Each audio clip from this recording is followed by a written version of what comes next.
AnesonGib completely dominated Austin McBroom for the second time. And now he's up against his next opponent, Jarvis, who just recently defeated Tom Zanetti.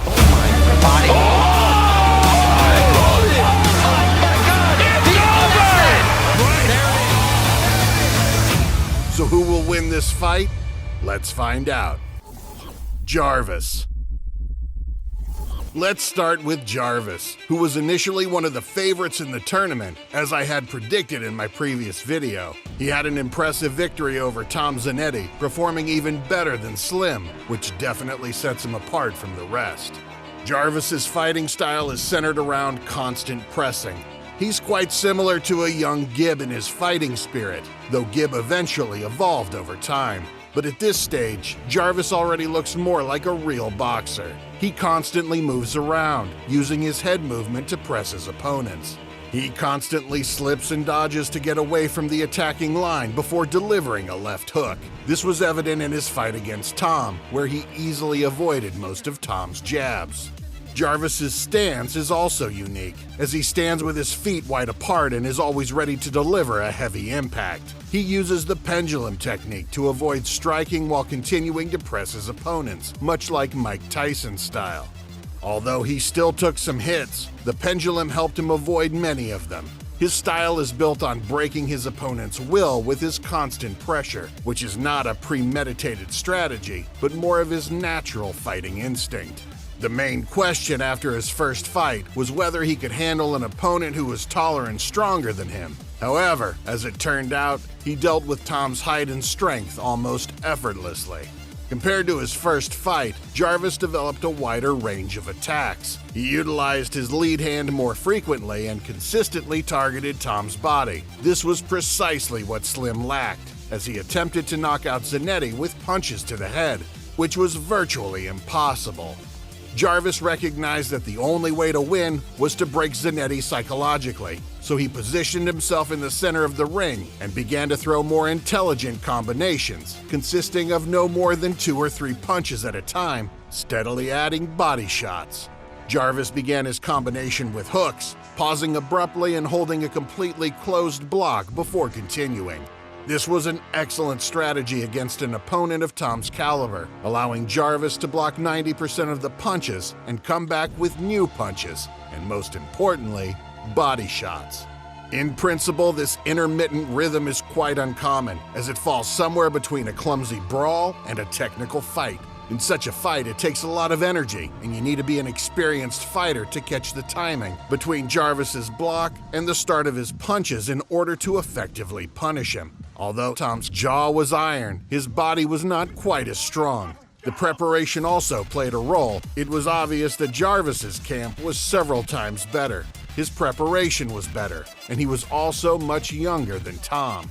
However, even with the success in this fight, Jarvis missed many punches when he stopped between combinations. This showed that Jarvis lacked footwork to get out of the distance, which is why he tried to protect himself from damage and counterattacks in this way.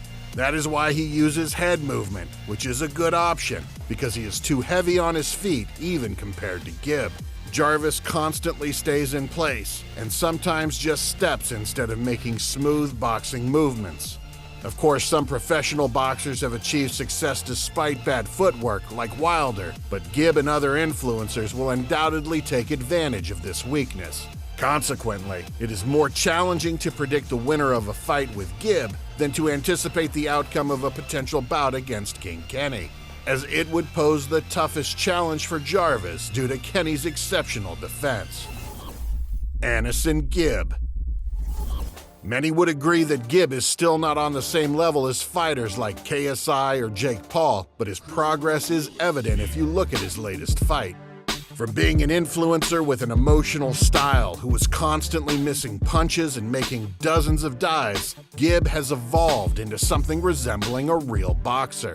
He now relies less on his overhand punch and instead constantly uses his jab. He has also added a left hook to his repertoire and has a new game plan that involves constantly moving away from the opponent's strong hand. For example, he moved to the right of McBroom to avoid his left straight. In addition, Gib patiently waits for the right moment to attack and now starts with single strikes instead of foolishly jumping in with hooks. This approach is much smarter. He constantly throws the jab, which eventually turns into a lead hook. After that, he takes this combination further and adds hooks to the body, similar to Tyson's famous combination where he switched levels from a left hook to the head to a right hook to the body. Just like Jarvis in his last fight, Gib realized that his opponents have been more than just ahead. This realization helped him win the fight against Austin because a scared McBroom was very afraid of taking hits to the head, leaving his body constantly exposed. At one moment, the damage became unbearable. While the injury may not have been the sole reason for McBroom's loss, it's a topic for another discussion. An equally important aspect of the fight with Jarvis will be the clinch. Gib performs best at this distance, where he can press his opponent. He mixes his exits from the clinch with his hooks, making the fight a little dirty, but that's his style. It's something Jarvis is missing and hasn't faced yet. However, as much as Gib's progress story may sound perfect, there are downsides. He's not as pressing a boxer as he used to be, and he has new problems, such as constantly being out of balance. Even a scared McBroom was able to cut angles and almost get behind Gib. Although McBroom wasn't able to capitalize on this advantage, he showed it to all of Gib's future opponents. Additionally, Gib's increased use of the left hook to start combinations is also a dangerous attack that could leave him vulnerable to a serious counterattack from Jarvis if he misses. Rebuilding one's style is a challenging task, and Gib has a lot of work ahead of him to address the holes in his technique. Prediction. Based on everything we've discussed today, Jarvis and Gib share many similarities. Both fighters enjoy pressing and breaking their opponents, but Jarvis is younger and has never lost a fight. In contrast, Gib has more experience, has suffered heavy losses, but is undoubtedly more powerful than Jarvis. Without a doubt, this fight will be an incredible brawl, with the outcome determined by the exchanges between the fighters. However, I expect Gib to take a more active approach and rely heavily on his clinch game to prevent Jarvis from dropping his attacks using the pendulum footwork. The clinch will prove to be a significant obstacle for Jarvis's elusive attacks, giving Gib the upper hand in imposing his fighting style. And I think Gib will be able to impose his fighting style.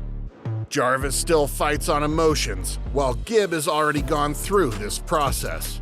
Experience will be a crucial factor in the fight, leading to a close victory for Gib on points, as it is unlikely that either fighter will be able to knock the other out.